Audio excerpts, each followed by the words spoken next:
أعوذ بالله من الشيطان الرجيم.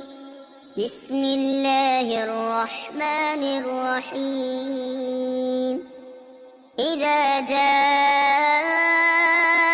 المنافقون قالوا نشهد إنك لرسول الله والله يعلم إنك لرسوله والله يشهد إن المنافقين لكاذبون.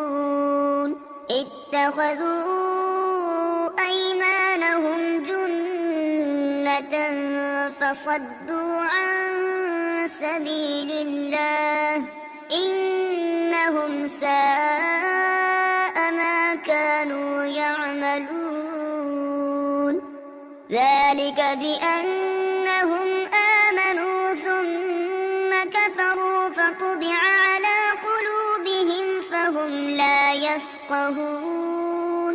وإذا رأيتهم تعجبك أجسامهم وإن يقولوا تسمع لقولهم كأنهم خشب مسندة يحسبون كل صيحة عليهم هم العدو فاحذرهم قاتلهم الله أنى يؤفكون.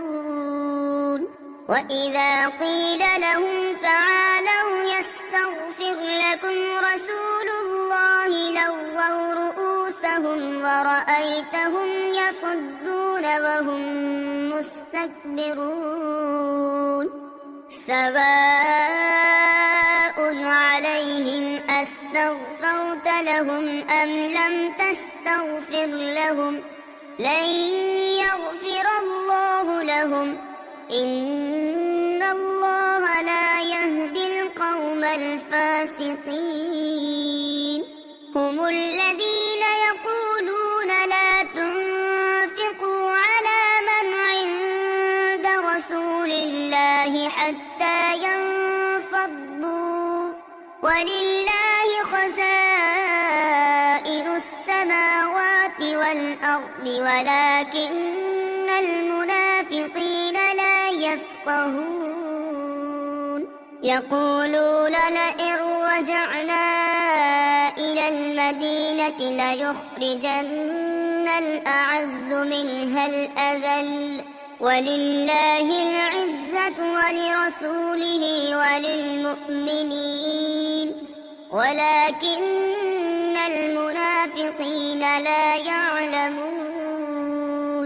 يا أيها الذين آمنوا لا تلهكم أموالكم ولا أولادكم عن ذكر الله ومن يفعل ذلك فأولئك هم الخاسرون. وأنفقوا مما رزقناكم من قبل أن يأتي أحدكم الموت فيقول رب لولا أخرتني إلى أجل قريب فأصدق وأكن من الصالحين ولن يؤخر الله نفسا إذا جاء أجلها والله خبير بما تعملون.